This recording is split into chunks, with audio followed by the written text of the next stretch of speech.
আসসালামু আলাইকুম রহমতুল্লাহ। সুপ্রিয় দর্শক, আপনারা যে যেখান থেকে আমার এই ভিডিওটি দেখছেন সবাইকে অসংখ্য ধন্যবাদ। আপনাদের প্রতি কৃতজ্ঞতা। আমার সাথে প্রবাসী ভাই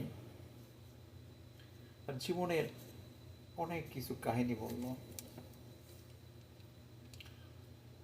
তো তার সংক্ষিপ্ত কথা আমি আপনাদেরকে তুলে ধরব।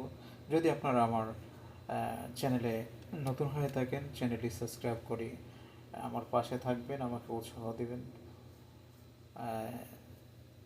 শুনতে থাকুন আমার এই প্রবাসী ভাইয়ের সেই কণ্ঠটা। নিজের ঘর ছেড়ে প্রবাসী হয়ে গেছিলাম। ভাবছিলাম কষ্ট শেষ হবে একদিন, কিন্তু সময় চলে গেল, বয়স পার হয়ে গেল,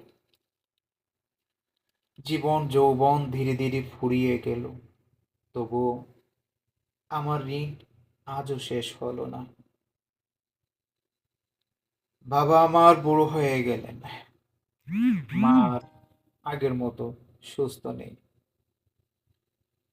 আমি শুধু দূর থেকে দোয়া করি, মোবাইল স্ক্রিনেই সন্তান বড় হয়ে গেল।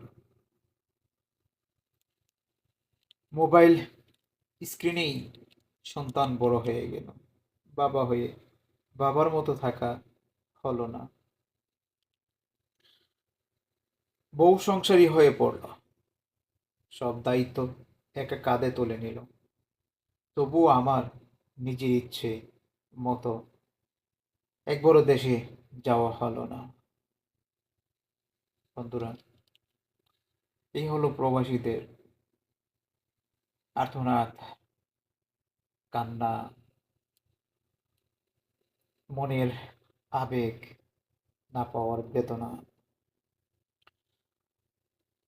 সত্যি প্রবাসীদের এগুলো শুনলে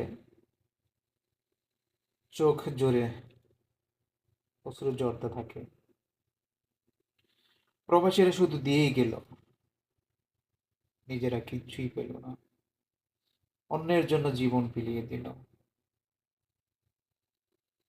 অনেক ফ্যামিলি আছে যে প্রবাস তার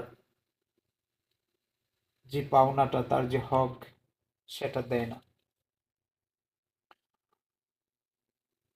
অনেক বছর বিদেশ করে গিয়েও সে আবার অবহেলায় অবহেলিত হয়ে থাকে সমাজে। সত্যি সেই প্রবাসী ভাইদের জন্য দোয়া ও শুভকামনা।